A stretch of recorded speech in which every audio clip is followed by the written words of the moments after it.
Okay, let me just start the show with this because we got a big broadcast as usual, but they just get bigger each transmission because more and more is happening here in the quickening, the singularity, as we approach that, whatever you want to call it. The transhumanists, the singularitarians, or that's how they say it, believe that this is the end of history that we're approaching and that they are in full control of humanity's mind and soul and genetics and developmental future. And they just want to be able to mold the brains of the people to accept this nightmare future and to not resist it. Well, I'm here to tell you that I'm going to resist it. I'm here to tell you that I'm not going to go along with it. I'm here to tell you that I know it's destructive and evil and selfish and stinks to high heaven. And I'm going to document it. And I believe in you. And I believe that when you figure out how much trouble you're in and what an incredible attack you're under, that you're going to rise to the occasion. So I salute you all. Thank you all for being here with us on this November 7th transmission. So here we are. How do I want to start the show today? Well, I want to start it with this Booker T. Washington quote that you can't read enough. A lie doesn't become truth. Wrong doesn't become right. Evil doesn't become good just because it's accepted by a majority. And it's not been accepted by a majority. Wrong has not been accepted. Federal Court of Appeals temporarily blocks Biden's vaccine mandate.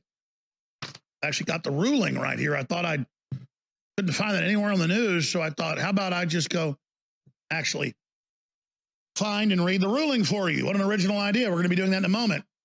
And then I've got definitions of what the judge said in legal parlance coming up. It's very, very important. And then I've got what the Biden administration of globalists said in response to that. That's all very important to understand how they're taking control of the country and the world. Because before I even saw this ruling yesterday afternoon, we were already up here taping a show. This is live. We tape the Sunday show generally. And I was going to title the show, The Permanent Emergency. And then, of course, that's actually what they say here. So the term permanent emergency is very important to understand the rest of your life. Because fighting the Great Reset and the permanent emergency is the rest of your life. It's the number one thing governing you on this planet and your body and your health and your future and your money and your right to live your life as you see fit. Because the good times, ladies and gentlemen, are gone. And they don't come back till we wake up and say no to the New World Order. They just get worse.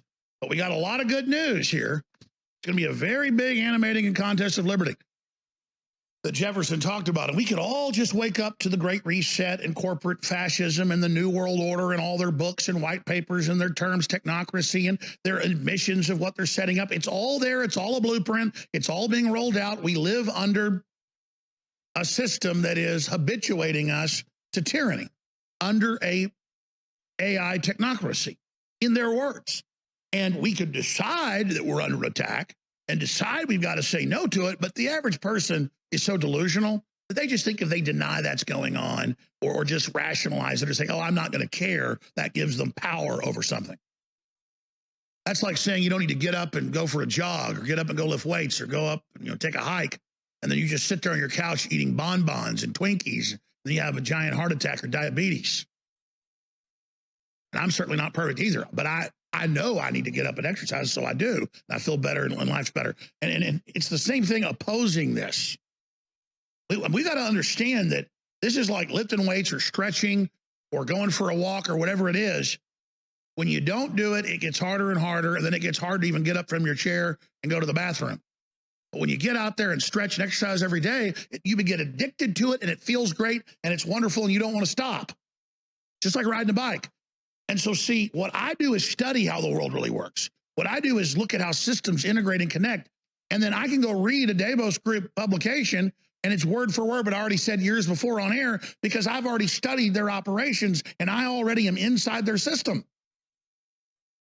And again, that's why the Kissinger Group tried to hire me, because they said, you know how to integrate systems and see through things and see the patterns and understand large integrated programs of analysis, and it's an idiot savant trait to see what I saw coming 25, 30 years ago. But now you got to be in a coma or in a trance or under a spell. That's the old term for it, to not see what's happening. And people are in a highly suggestible trance state, living through artificial constructs or artificial identities that have been programmed. And the behavioral psychologists all know this, and they've used this with the corporations to get in control. But in the process, they are ruining and destroying civilization. So now they've created a cosmology where they're going to have the controlled demolition of civilization because they believe we're already going through a natural cycle of collapse and decadence, which is true. So they've exacerbated it for 80 years or so to make it as bad as possible so that they believe they'll come out on the other side of it in control before we wait and have a mass calamity with nuclear weapons or bioweapons. They're going to have limited releases of the bioweapons ahead of that to, again, go ahead and cull the public down to a manageable size. And there are real arguments to all of that. And when you go out and you look at the public walking around like dumb zombies, I don't care what color they are or where they're from, people are in big trouble. But from the Western countries with all the decadence, we're in the worst trouble. And you see how unconscious they are and how decadent they are. And you just say, hey, they don't want me to help them. I guess go ahead, Gates, step in and kill them. I mean, did I, and I'm not just saying this, did I make the wrong choice? Should I help them just kill all of you? Seriously. Because I don't feel good doing that. And I have a connection to God, and the Holy Spirit tells me not to do it. But I mean, seriously. Seriously, because you're just as bad as Bill Gates and all these people if you know this information's happening and you don't do anything about it because you're decadent and lazy, or you just don't have the spirit of resistance against it. Then is Bill Gates actually, as evil as he is, fulfilling a purpose to remove the weak people? Now, my central problem with Gates and the globalists is they are inbred, they're massively connected to pedophilia, they're very immoral, and they lead horrible lives, and their programs target the most intelligent and brightest people out there in a general carpet bombing to take out all their competition. And I don't even call that the pop eugenics they push, but a very, very destructive form of hyper dominance, similar to a bear eating the male cub because he doesn't want to be challenged by it later. That is not the human system, and it's not good. So I'm forced, because of my energetic alliance, to resist these people, but it's still very frustrating to watch this plan carried out, and the public don't know how much danger they're in. Welcome back, ladies and gentlemen, to this November 7th worldwide transmission. Let's start plowing into the really big news.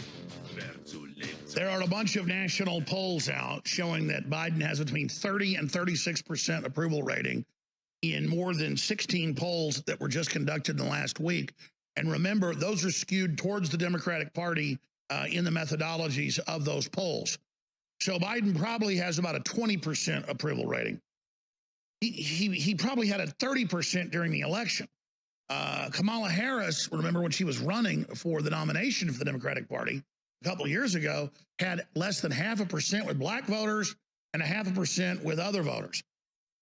So these guys are a joke. People are like, oh, great, then they're discredited. People are blaming Biden. Biden and Kamala Harris are not running things. The Rockefeller Foundation, Klaus Schwab, the Davos Group, the Bilderberg Group, Bill Gates' organizations, that's the private foundations. The Carnegie Endowment, they're running the show. I told you the Carnegie and Ford and Rockefeller Foundations work together. They're run by the same groups now. And I said that the Rockefeller Foundation runs all our medical systems. And the whole geopolitical system at the trilateral level is run by the Carnegie Endowment. And they have some overlaps. And then the Ford Foundation is involved in kind of socialist agenda, open borders, third world populations being brought in. You can look this up. And the Rockefeller Foundation is in control of the entire Western world's COVID rollout, the COVID passports, all of it. That's on record. You can just type in Rockefeller Foundation directing NIH, CDC.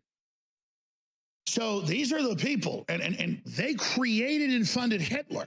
I mean, that came out in the Nuremberg trials. The Bushes just worked for the Rockefellers. That's why George H.W. Bush famously asked what kind of Republican are you? And he said, I'm a Rockefeller Republican. I've worked for the Rockefellers as my father did my whole life. That's a quote in a newspaper. And they created Hitler. Now you kind of get a little idea here. And then you've got Gates, whose father and grandfather worked for the Rockefellers, on record. So they're more sophisticated than Hitler. That was a dialectic. They created Hitler to have a right-wing version, as they projected it. He's really left-wing as a socialist. And then they go, oh, no, we're not going to just target one group of people or two groups. We're just going to set up a liberal world order to counter Hitler. But you now see the dialectic. It's actually much more vicious and even much more deadly because it's much more sophisticated and creeping and more shielded and more cloaked and more hidden. So before I hit the big appellate court ruling against Biden and walk through it, when you see Biden and you see national news saying that he walked up to Prince Charles, who's really already the King of England, and his longtime wife, Camilla Parker Bowles, and reportedly, this is in the news, passed a long, ripping fart. This is in the news. And then it smelled horribly. They believe he defecated in his pants. When I get up here on air and I tell you that Secret Service told us directly that he had to change his pants repeatedly the day before 9/11 and on 9/11, and that it's part of what he does when he's upset or angry, he has dementia, that he literally dumps a huge load of feces into his pants. He has to wear diapers now. It's in mainstream news. I'll cover it later. But it's all over the British news that indeed that he was defecating in his pants at the royal party. This is all part of humiliating America. Watch the videos on Infowars.com. Thunderous chant of F. Joe Biden breaks out during UFC 268 fight. You see, it's everywhere. But see, then he gets the blame, he leaves, and the doubling gas prices, the collapsed borders, the dollar that's going to end up going belly up out of their plan for a global reset currency, all of their agenda gets blamed on him. And then the very globalists that are doing all this, they slide in a Republican, a Democrat, whatever, and then the agenda just keeps rolling. That's how they do this. I mean, even in a book by Frank Herbert that I read several times, it's excellent, much better than both movies, because it's just so detailed. And it's got a lot of historical references that he put into fiction. Baron Harkonnen sets up his cousin that he's jealous of to go take over the planet, does a sneak attack, takes him out. Then he puts in his fat, mean, vicious nephew and says, squeeze and kill and murder and enslave.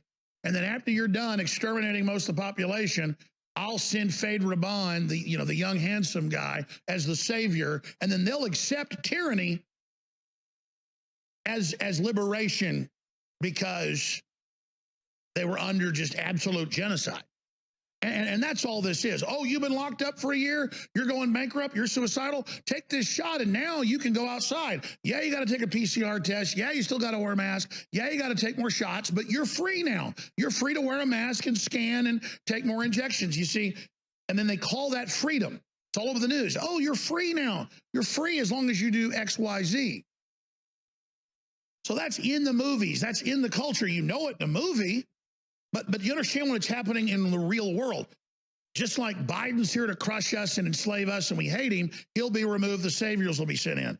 Just like Hitler was created and funded and told he could take over Europe, and there was a secret treaty with the British Empire, and then they double-crossed him. That's in mainline history. It's just buried. That's why the deputy Führer, Rudolf Hess, flew in and parachuted into the palace and got locked up for the rest of his life in the Tower of London because they couldn't let him out. With the actual treaty as the witness to it being signed with Edward VIII, the King of England, and then Neville Chamberlain, Prime Minister of England. I mean, this is the real world, folks. So you go watch the original Dune or read the book, and he sends in a strong man to crush people and dominate them so that they then accept another tyrant who's just not as bad. But now you're in a new world. The Overton window's been moved to total genocide, total enslavement, death, murder for 5 years. And then, oh, you'll accept a tyrant that has checkpoints and curfews and executes people and everything, but it's still not as bad as total extermination. See how that works? So I know people don't care about real news or real info, some people, so I'll just give you a Hollywood example of what's really going on. Now, Here's Biden a week ago saying it's bull. Nobody is going to give $450,000 to people separated from their children, $1 million per family. And then he goes, okay, it's true. If the children are separated, if the children are separated. Oh, so when a SWAT team raids a house with a warrant, the kids are separated for 5 minutes, they get $1 million? Or what about people separated from their loved ones under the fake COVID lockdowns with not able to see them in nursing homes for a year? Do they get $100 million? No, this is to incentivize illegals coming here. So here's Biden flip-flopping with his dementia. Your administration is planning to pay illegal immigrants who are separated from their families at the border up to $450,000 each, possibly $1 million per family. But it's not true. So this is a garbage report. Yeah. Okay. So $450,000 per person. Is that what you're saying? That was separated from a family member at the border under the last administration. That's not going to happen. Where do you stand? You said last week that this report about migrant families at the border getting payments was garbage. No, I didn't say that. Let's get it straight. You said everybody coming across the border gets $450,000. The number was what you had a problem. The number I was referring to. Okay. Now here's the thing. If in fact, we'll be right back with the rest of it. Stay with us.